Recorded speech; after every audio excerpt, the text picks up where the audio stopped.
Hello, everybody, and welcome back to Just Here to Vibe. I'm your host, Miranda, and this is the podcast where you and I just vibe through life and the human experience one day at a time. So today I want to talk a little bit about emotions. I know, very broad, but I was thinking a lot about emotions recently as someone who is, for those who know, astrology or any sort of other personality type assessment. I am a Enneagram Type 4, a Myers-Briggs ENFP, and in astrology, I am a Cancer moon. And for those of you who don't really follow any of those programs, essentially what that means is I am one of the most emotional people you might ever meet in your entire life. And so I've been thinking about emotions as someone who feels a lot of them, both good and bad. And I was thinking about how emotions are one of those things that we don't think about all that often or really notice until we're at stages in our life when they're really overwhelming. So every day, right, even within hours at a time in a day,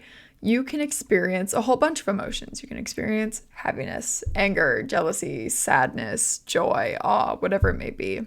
But I feel like we don't often notice the emotions in our life or really give much thought to them until we're at these really overwhelming stages of life. So, when you go see a beautiful sight for the first time and you're in this complete state of awe, or you're going through a really hard time in life and you become really angry or really upset or depressed. And so I was thinking about how we sort of learn to live with and deal with emotions, mostly on the negative side. Some people absolutely do need help learning to feel positive emotions. But today, what I really want to focus on is how we cope and deal with negative emotions. So I feel like when we're in our childhood, if you picked up unhealthy coping mechanisms for dealing with emotions, they generally tended to fall into one of two camps. Either you completely ignored and suppressed your feelings, or you completely gave in to them and ended up being overwhelmed and paralyzed by them. And so I've been thinking a lot about how the journey in dealing with our emotions is learning how to move through negative emotions in a way that feels productive. And by productive, I mean learning to recognize what these emotions mean without defining ourselves by them. I want to start here. The goal is never in life to try to not feel negative emotions, because that's just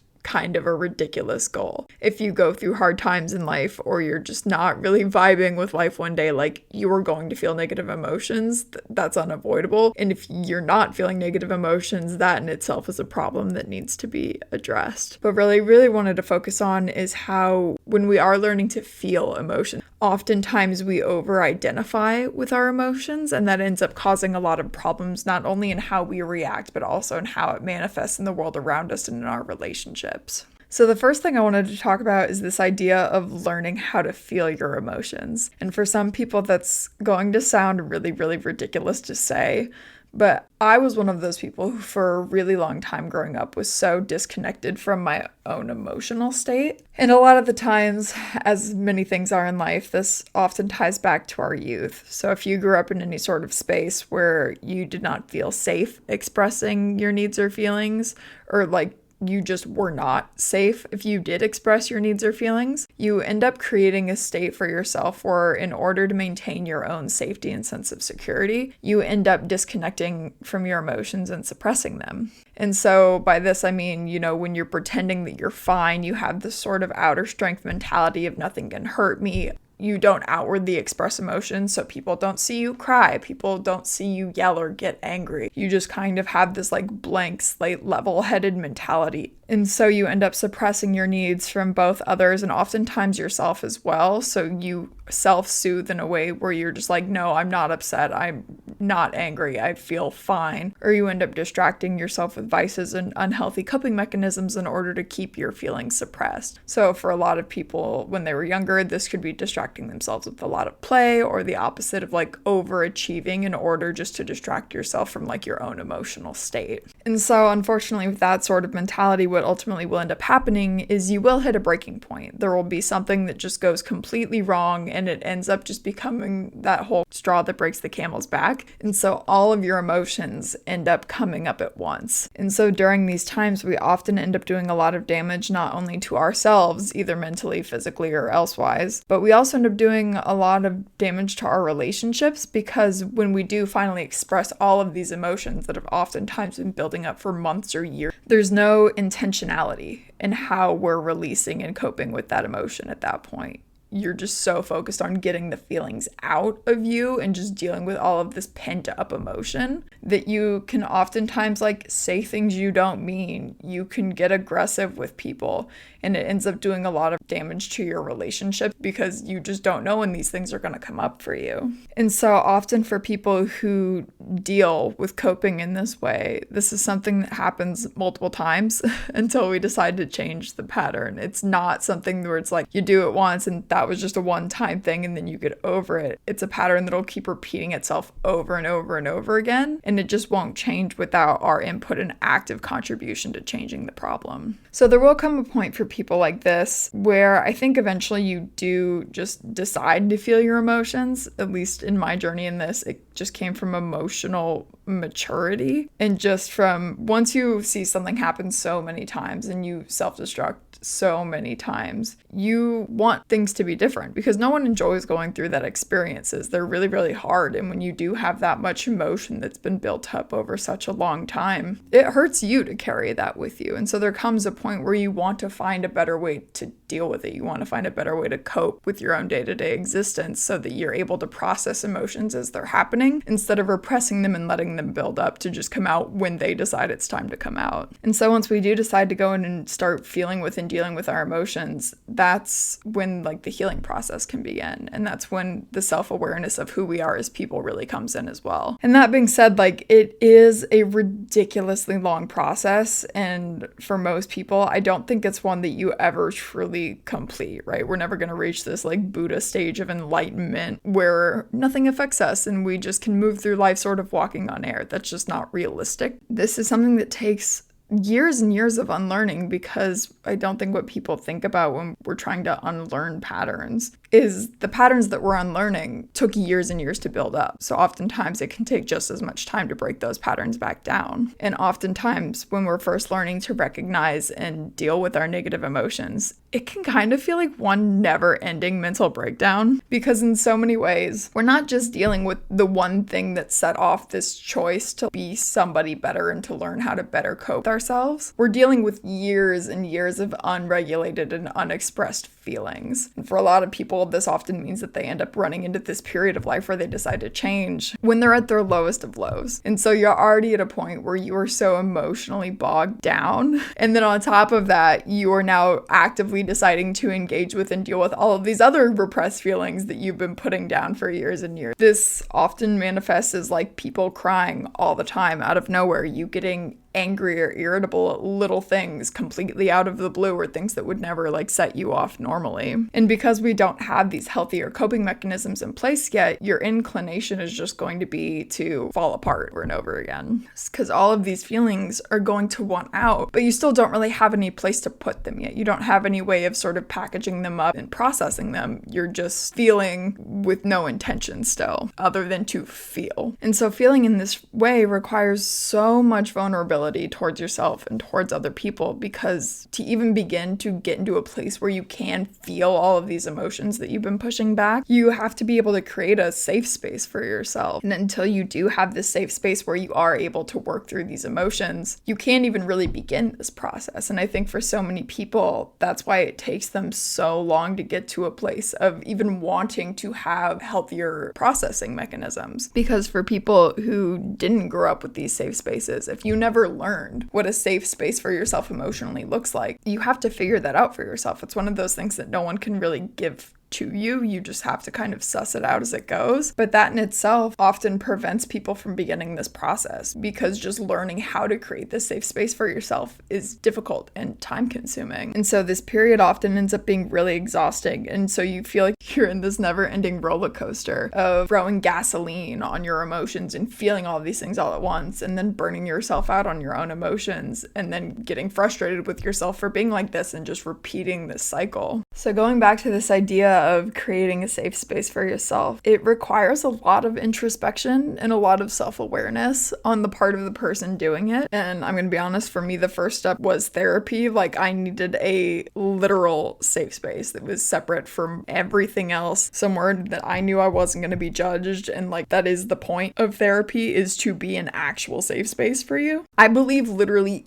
everyone should be in therapy. I have never met a person that I did not believe would benefit in some way, shape, or form from therapy, because we've all got our bullshit. We are all dealing with things that we were not set up to deal with, and this is just a space for you to be able to work through those things in an environment where you know that you are going to be able to do what you need to do safely. But I recognize that a lot of the reason that I personally was suppressing these emotions was because I didn't have a lot of trust in the people around me to stick around if I did express my emotions. And I think for me, this is why therapy was so it was so helpful in its own way, because your therapist, it's such a weird thing to say, but when it comes to this idea of unconditional love, and this idea that if you express your needs and emotions in a way that you need to feel seen and heard, my fear was that people were going to leave, or people were not going to love me, or people were going to walk away and think that I was just too much. And so the reason that therapy was so useful for me was because in a way my therapist couldn't leave, and that sounds so funny saying it out loud, but it created a space for me where I knew I was going to be seen and heard, and that was what I needed at the time in order to be able to express my emotions in a way that was useful for me. And so going back to this idea of unconditional love and me having this fear that people in my life are going to walk away if I did ever express like the more negative emotions I was feeling. You know, for the points of life that I was at while I was engaged in therapy, some of that was true, some of it wasn't, but the point for me was not feeling like I was in a space to be loved unconditionally. And therefore, with my need to like have this love and feel like I wanted to fit in, I would edit the expression of myself and limit the outward emotions that I would show in order to make myself like kind of fit into this box that I thought people would like. But then due to that, I ended up just neglecting everything else that I needed, which was the ability to work through my emotions and express my emotions in a healthy way. For me, this was not a short process at all. I'm someone who's been in therapy on and off for years now. There were points where like I truly was not emotionally safe, but I was also recognizing eventually that I was repeating a bunch of my own patterns, and I was recreating a bunch of unsafe environments for myself without even recognizing that they were patterns to begin with. And therapy allowed me the space to have that self-awareness, to recognize those patterns in myself so I could begin moving past them and creating something better. So I want to talk about how we can begin to create these safe spaces for ourselves, because again, my recommendation is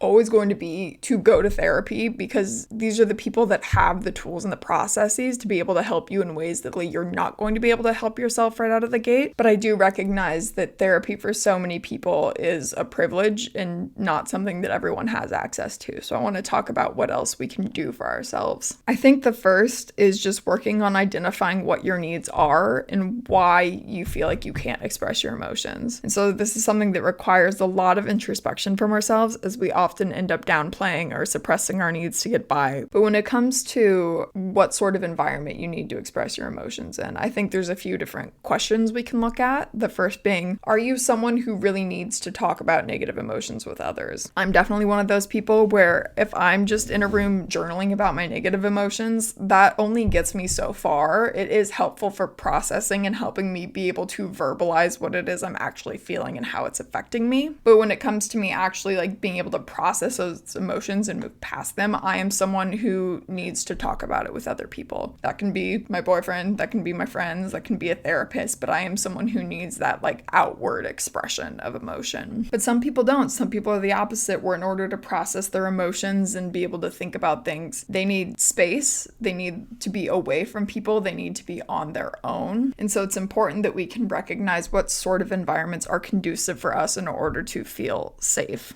I think the next thing we can look at is what fears we have in expressing our emotions. Like I said, for me, it was this idea of if I do express negative emotions, people aren't going to like me. And if people don't like me, then they're going to leave me, and then I'm going to be alone, and I don't want to be alone. So what we're really looking for here is what you were taught, either subconsciously or not. What would occur if you expressed your emotions fully? What repercussions are you afraid of in expressing your emotions? And then I think the next thing we can look at is how do you punish yourself when you do give in to negative emotions? So something we talked about earlier was if you are someone who suppresses your emotions and doesn't really allow yourself to process, eventually these things bubble up for you, right? And you just kind of explode. You enter this self-destructive phase, and that's going to look different for everyone. And that's what I kind of want to focus on here is when you are getting into these phases, a lot of what you do end up doing is just you punishing yourself. And I think it's really important that we bring an awareness to how it is that you punish yourself. So are you someone who doesn't treat yourself well? So you stop eating well or exercising. You don't let yourself get a proper amount of sleep. Do you self-isolate? So do you actively disengage from other people, disengage from your friend groups and family? Are you someone who does the opposite and distracts yourselves by like partying excessively or only being around other people so that you don't have to think about your own life anymore? It's important here that we recognize the patterns and that we look to see how you end up punishing yourself, because a lot of the times it weirdly ends up correlating to our fears. And so again, going back to my example of my fear of being alone, right, and no one loving me if I choose to express my negative emotions, it's like funny in a not funny way that my self-punishment when I would self-destruct would be to self-isolate. So I would not want to talk to anyone. I would go days without seeing or talking to anybody, even like via text. I would just drop off the face of the planet, essentially. And it's unfortunate because my way of punishing myself for eventually like expressing my emotions, even if they weren't in a super healthy manner, was to do the very thing that I was afraid of in expressing my emotions. And it's really unfortunate, but I think it says a lot.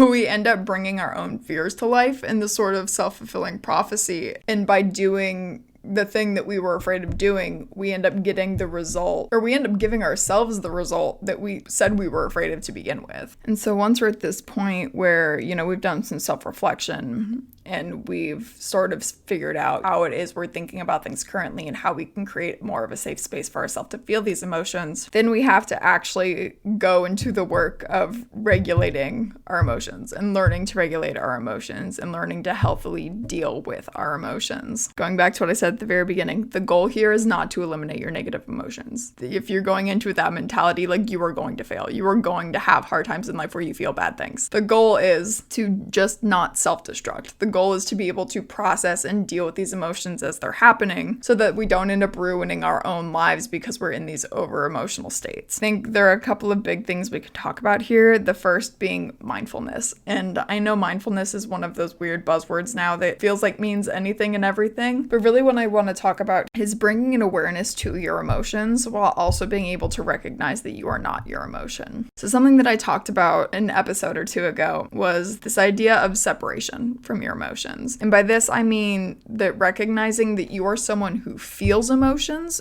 and you are not your emotions. A lot of the times, this is when people are talking about meditation, right? Creating this awareness and this separation of you and your thoughts. And the point is to be able to recognize that you aren't an emotion. The practice of meditation is the ability to build space for yourself to sit with yourself, essentially. And so many people, I think, end up getting this wrong idea about meditation where they think meditation's purpose is not to think, which is not the case. It's really to get to know the version of you that isn't ego-based, and by ego-based I mean emotionally or thought-based. If you do guided meditations, oftentimes the sort of practice they'll walk you through is this visualization of you are looking at the sky and the clouds are passing by and the clouds are your thoughts. And that's sort of where this whole mentality comes in of the version of you that is you is the person looking at the sky. You are not the clouds. You are not your thoughts. And that's what you really want to focus on is, yes, you are someone who feels these emotions, but you do not have to identify with your emotions, nor should you.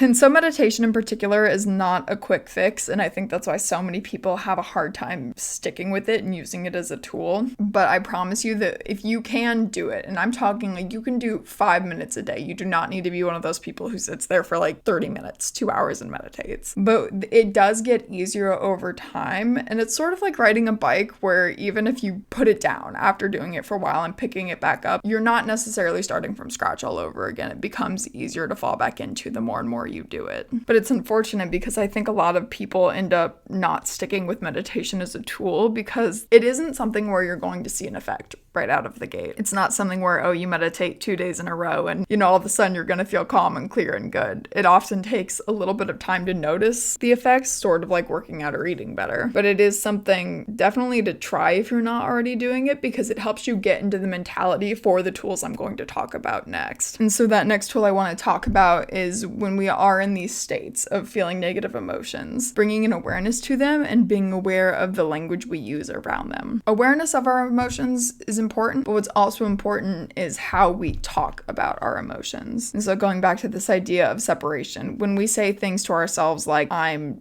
depressed or I'm an angry, rage-filled person, what this is doing inherently and linguistically is identifying ourselves with the emotion. So you are not someone who feels depressed, you are depressed. And while that may seem like I'm kind of arguing over semantics, the way we talk to ourselves is important, and the language we use to discuss our own mental states is important. Instead, when you get into these states, you want to change the language you use around them in order to sort of distance yourself from the emotional state. So instead of saying, I am depressed, you can say, I'm feeling depressed, or I'm experiencing a state of depression or sadness. Because what this does is creates a separation subconsciously between what you are experiencing, which is the emotion, and your self-concept of who you are as a person. If we say we are these negative things, our mind has a way easier time of correlating them with the entirety of our life. And so we don't want to linguistically correlate ourselves with our emotional states. We just want to recognize them as something that we are experiencing. And this is something that takes a lot of practice to do. And even at times, it's a very active practice. As someone who's been sort of trying this tool out for months now, every time I get depressed, I still have to actively change the language in my brain from I'm anxious to I am experiencing anxiety or I am feeling anxious. But when we're in these states, it can help us sort of realign our mentality around them and how we're looking at the situation as a situation instead of just our state of being. So the next thing I want to talk about is moving towards looking at our emotions with a lack of judgment. And so you'll notice something I've been talking about, or something I've been mentioning through the entirety of this episode, is this concept of negative emotions, which I think are the emotions that people don't enjoy feeling, right? So sadness, anger. But a lot of the times what we don't have the capability of thinking about is that situations just are, and we oftentimes are attaching judgment to our emotions. So when we're looking at a situation, so going to my current situation with being unemployed, or my internal dialogue might be, I am unemployed.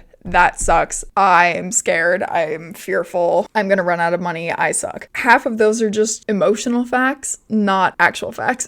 Facts are detached, right? There is nothing good or bad about a fact. It just is. Like me being unemployed, it is. It is what it is. How I feel about that fact may be different, but I think what we end up doing is getting caught in these weird meta feelings of feeling our emotions and then judging our emotions and judging our reactions to those emotions. So have you ever had a situation where something happens and you are upset about it, and then you go, oh, I shouldn't feel upset about that. I feel so dumb for feeling upset about that. Like, who gets upset over this? You're such a loser. Like, that's the spiral that we're trying to prevent. And this is you judging your emotions, where you're essentially just end up feeling bad about feeling bad, or feeling like you should or should not feel a certain way about a situation. And so it's interesting because this is another one of those patterns that often comes from outside of ourselves when we're growing up that we then end up internalizing. Like, you are not born onto this earth thinking, I'm gonna get upset about how upset I get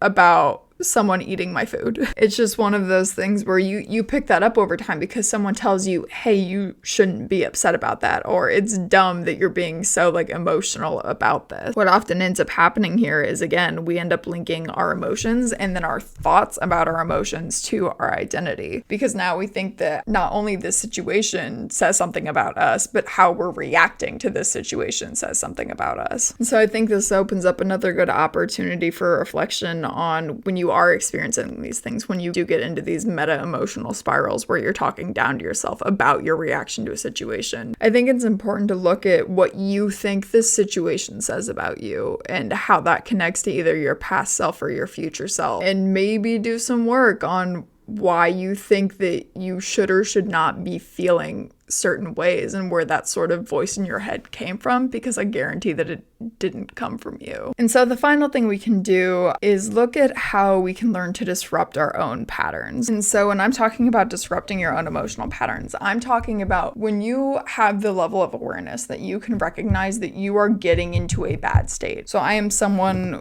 when I am sort of teetering on the edge of a depressive spiral, I've learned to recognize the signs now. And so it's about learning to disrupt your own pattern to get out of that state before you get into that state. And again, this is not me saying that you should be ignoring your emotions or neglecting your emotional state. It's to learn how to be able to get yourself out of a situation so you can process the emotions you're already feeling before you just go over that edge and fall into a meta state that's going to end up ruining your own day. Because like so many other things in life, our emotions when we're in these places can end up feeding on themselves and creating the source of momentum that just pushes us towards a state of overwhelm and paralysis. So in a previous episode, I talked about the concept of toddler time, which, if you didn't catch it, is essentially where you treat yourself like a toddler in order to make sure that your base needs are met so that you can deal with the actual situation at hand. For me, when I'm learning to disrupt my own emotional patterns, this is essentially an extension of that. For example, when I recognize that I'm about to just start beating up on myself because I'm upset about something, what's important for me is changing the environment. And I think that's the easiest and most active way for you to disrupt your pattern. But first, that requires you recognizing what the pattern is. So I'm someone that when I am about to just fall over the edge, I just want to lay in bed, or I want to be in the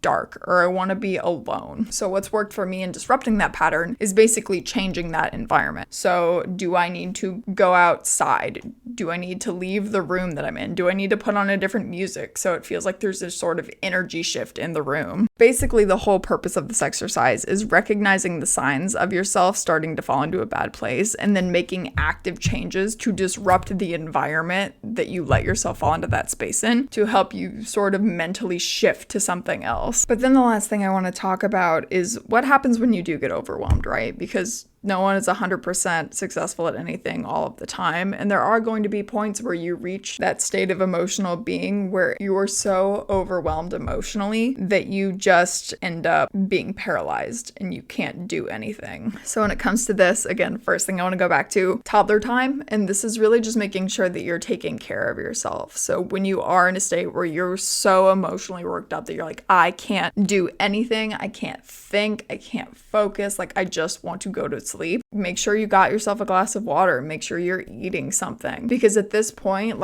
you've already hit the emotional overwhelm wall, and one of the first things that's going to go is you taking care of your base needs, and all that's going to do is keep you in this state longer. And so it's important to make sure that you have systems in place so that you are able to take care of yourself. And then sometimes when you're already in these places of emotional overwhelm, it sounds kind of counterintuitive, but oftentimes at that point, you just have to lean into it. I think what we can do when we get into these emotional paralysis states is want to resist what we're feeling and sort of wanting to fight back against it, but not really having the energy to. And there's this whole saying of what you resist persists. And so at that point, you've already hit the wall.